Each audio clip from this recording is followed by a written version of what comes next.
Hello guys, welcome back to my YouTube channel. Hot shot ta ki cover thailo today he Thangvan ponkang silte lai cover diu he.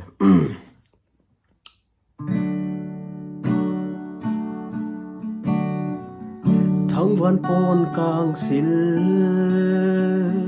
chung chol hanu lung tu dei hen ko lai galeng hite mong mo khan te kisong lel khan te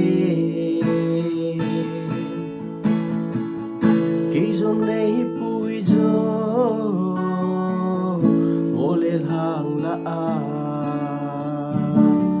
chol hanu to la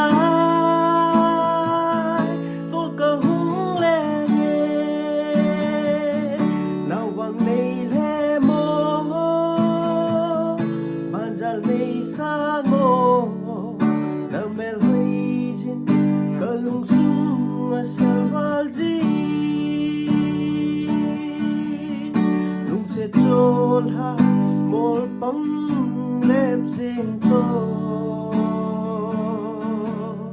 kén vang dinh ni nâu in ngỡ độ ta nghe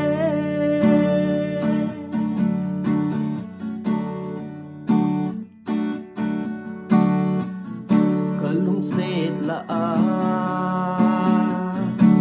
cả ta sân pe cả son pi pe cả kin net la pe lung dang gelo vin nei gel zo zingo tam sung hin kho dia cả lung tu nahi chol hanu to la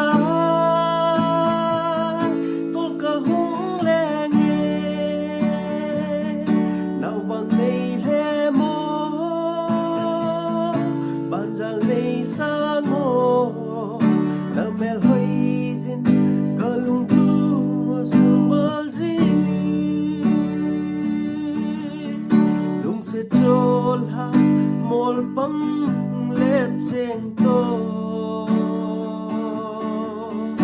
tên vang dinh ni nâu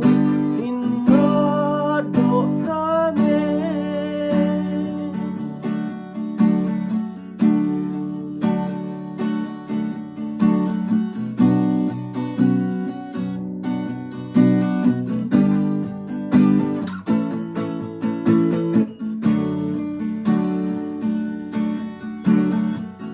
càng thêm con sân sil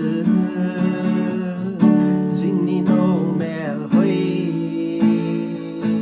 cơ lung đấy nu chu in thâu khang ngô na lung đấy pan hoa na mil poi tin lăng cơ lung sẽ ta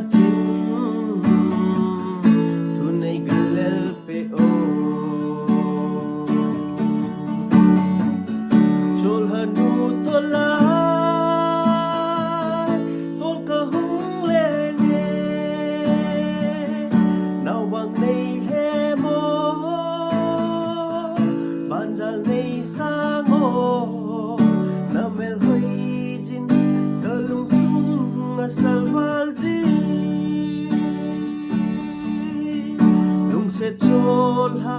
một bóng lép riêng tô